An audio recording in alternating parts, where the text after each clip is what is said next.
"Don't tell anyone," Adam Carlton whispered as he glanced over his shoulder to make sure no one was listening. "I'm not supposed to take you down there." Layla Dawan knew his dramatic gesture was all for show. They were alone in the airplane's palatial rear lounge, with its mahogany tables and Gucci-embossed sofas. Although the double-decker Airbus A380 was gigantic and could carry more than 800 passengers when fitted out as an airliner, this plane currently held fewer than 100 people. Most of them were in the luxurious forward bars, enjoying the free-flowing champagne and snacking on expensive caviar. Layla still didn't know why she'd been one of the lucky few invited onto Xavier Carlton's private jet, but she jumped at a once-in-a-lifetime experience. Fending off advances from one of the billionaire's sons almost made her wish she'd reconsidered. However, his offer was intriguing. "You mean, we can go down and see the cargo hold?" she asked. Carlton nodded, downed the rest of his 100-year-old scotch, and leaned in closer, practically purring in his British accent.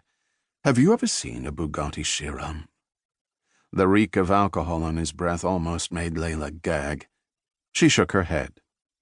"Fastest car in the world," Carlton said, "worth $3 million even before I added the solid gold trim. I brought it from London to see what it can do on the desert roads. Obviously, I can't take you for a drive, but you can sit in it. The leather is the softest you'll ever feel." She managed not to roll her eyes. Layla couldn't care less about cars, and his constant bragging was getting on her nerves. But she didn't know when she would get another opportunity to tour the cargo area of an A380. She was a pilot herself, logging more than 600 hours in twin-engine prop planes back in San Jose, California. So going down to see the hold was like getting a backstage pass to Disneyland. Her only hesitation was the thought of being alone with this jerk. "That's quite a tempting offer," Layla said. "Maybe some of the other guests would like to see it too." Not that she couldn't fend him off if he got handsy. He was short and decidedly out of shape, while she was taller than he was and could deadlift 200 pounds thanks to regular CrossFit classes. The bigger concern was that she would offend him and torpedo any future contracts with his father's company. Like all of the other passengers on board for this extravagant meet and greet, Layla was a computer company executive visiting Dubai for the Tech Next trade show.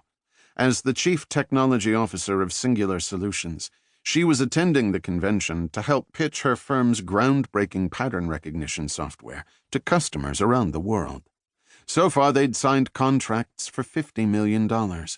But Carlton's massive media corporation, Unlimited News International, could double that figure with the stroke of a pen.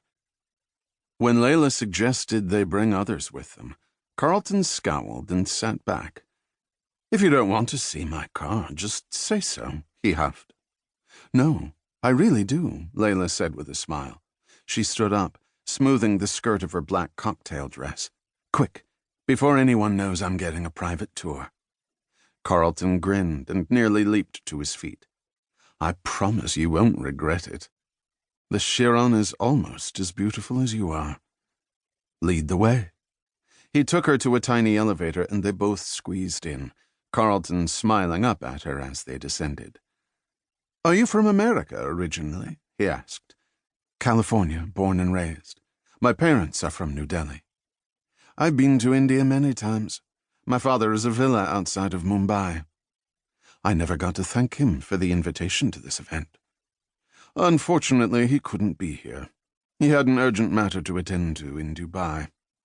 The elevator opened and Carlton escorted her out into a small storage area before showing her through the door into the main hold.